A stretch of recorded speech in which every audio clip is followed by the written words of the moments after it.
Hello viewers, আসসালামু আলাইকুম। Ranu home style cooking থেকে আপনাদের সকল বন্ধুদের স্বাগত জানাই। আজ আমি আপনাদেরকে শেয়ার করব পোচ এগ মশলা কারি রেসিপি। আর আপনারা পুরো ভিডিওটা দেখবেন, স্কিপ করবেন না, কারণ স্কিপ করলে পিছন দিকে সব কিছু থাকে, লাস্টে পজিশনেই ভালো থাকে সব কিছু।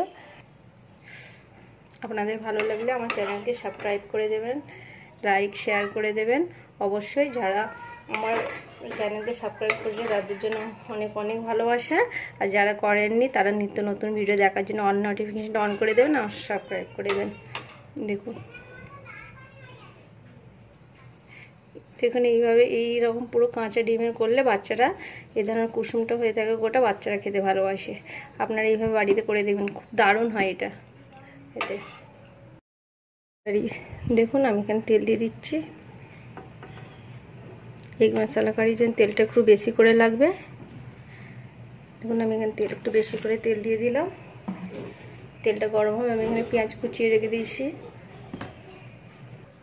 তেল গরম হয়ে গেছে, এখানে আমি দুটো দালচিনি, দুটো এলাচ আর দুটো লং দিয়ে দিচ্ছি, কারণ গোটা মশলার ফ্লেভারটা বেশি আসে।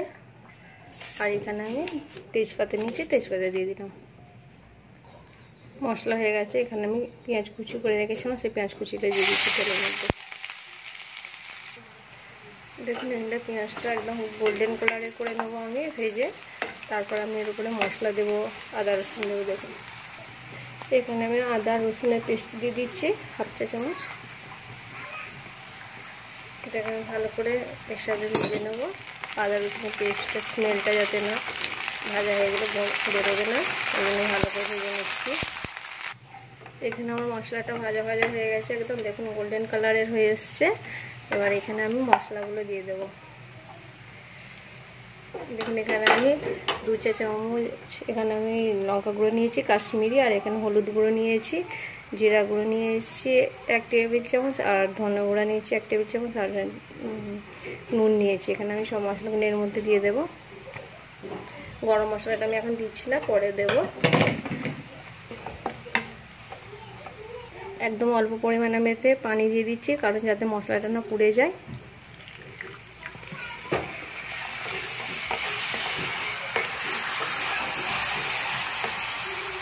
এখানে কাঁচা মরিচ কুচিয়ে রেখে দিয়েছিলাম, লাল হয়ে গেছে, ওটা আমি দিয়ে দিলাম।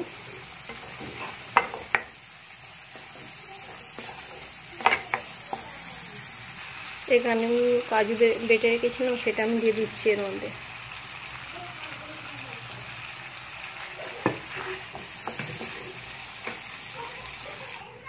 আমি এর মধ্যে পানি দিয়ে দিয়েছি, পানি দেওয়ার পর এটাকে একবার ফুটিয়ে নেবো। তারপর আমি এর মধ্যে ডিমগুলো কীভাবে দেবো আপনাকে দেখাচ্ছি। দেখুন গ্রেভিটা ফুটে গেছে, এর মধ্যে আমি ডিমগুলো দিয়ে দেবো। দেখুন আমি 3 পিস ডিম নিয়েছি।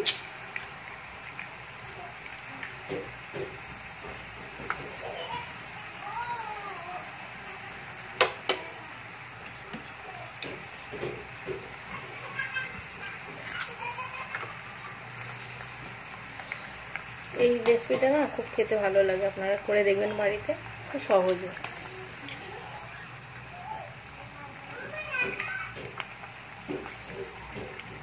এবার এটা আমি ঢাকনা দিয়ে দেব। দেখুন কিভাবে হয়েছে আমার গ্রেভিটা, কত সুন্দরভাবে হয়েছে।